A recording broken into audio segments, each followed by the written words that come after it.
Hello and welcome to our revision series on early Elizabethan England with our focus on key topic 2, challenges to Elizabeth at home and abroad from 1569 to 1588.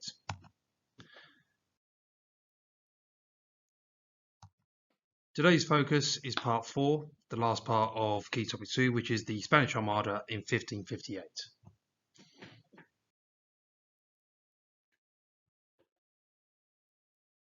Today's content focus is looking at the Spanish invasion plans and the reasons why Philip used the Spanish Armada in 1558, and also looking at the reasons for the English victory as well as the consequences and impact of the defeat of the Spanish Armada.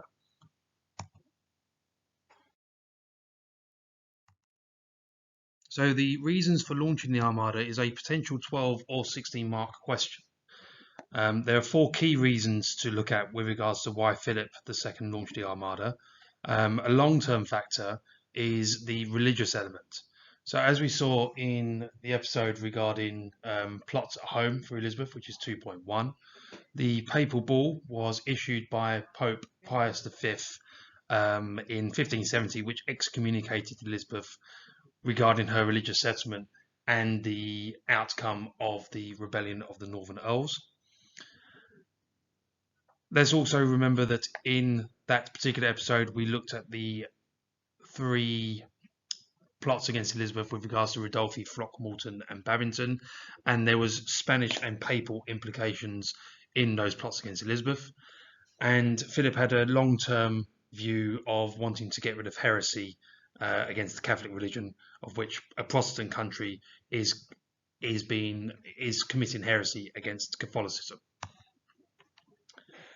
The second reason for launching the Armada is political. So the treaties of Joinville that we looked at in episode 2.3 and Nonsuch that we also looked at in 2.3 regarding English involvement with the Netherlands. And England has held strategic importance to Spain with regards to joining their empire, particularly with regards to the ports for launching their navy and trade with the New World. The third reason is to do with the idea of provocation. So we looked at in the last episode with regards to Drake's actions in the New World, as well as the raid on Cadiz, and also Elizabeth's support for the Dutch rebels and her direct involvement in the Netherlands between 1585 and 1587. The last reason is to do with the idea of circumstance. So, for example, the Duke of Parma's success in the Netherlands led to confidence growing with Philip II that he could do the same to England, and also Elizabeth's hesitation in the Netherlands indicated England's weakness.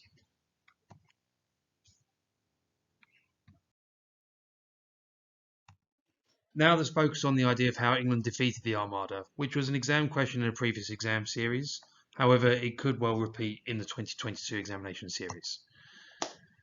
So the first reason to consider is the English ship design, where their use of galleons that were easier and faster to maneuver were able to outfox and outmaneuver the Spanish fleet.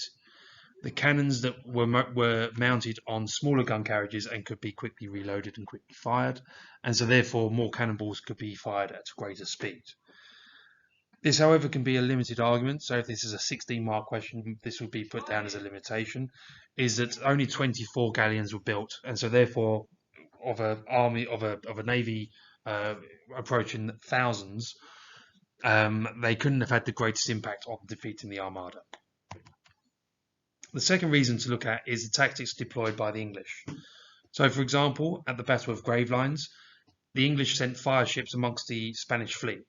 Now, whilst they didn't necessarily cause that much damage, it did wreak havoc on the Spanish navy and dispersed them in different directions.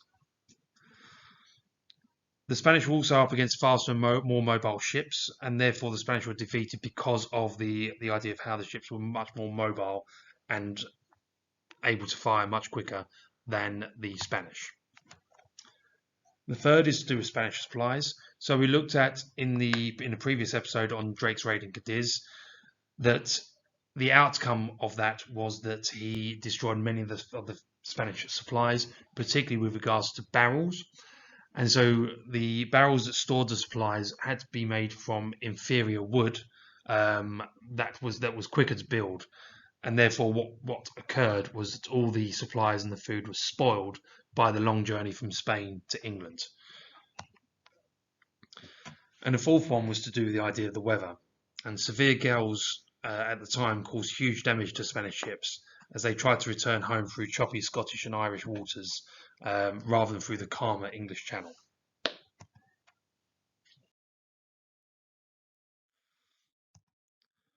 There could also be a question in the 2022 examination series regarding the impact of the Armada defeats.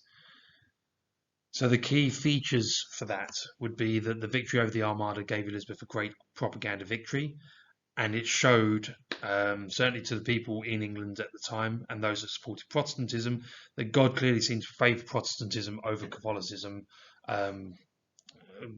through leaning to one side. For example, the causing the weather would be classified as an act of God, and therefore he sided with Protestantism rather than Catholicism. Second feature is that England had survived attack by a more powerful foe, and so therefore the additional bit of detail that you'd add in there is to say about the idea that they were outnumbered by the amount of ships. The third feature that you could talk about is it encouraged the Dutch rebels to renew their fight against the Spanish, and so therefore the Anglo-Dutch alliance became stronger. The victory gave England confidence to trade and explore more widely in the open sea and led to the golden age of the Elizabethan era.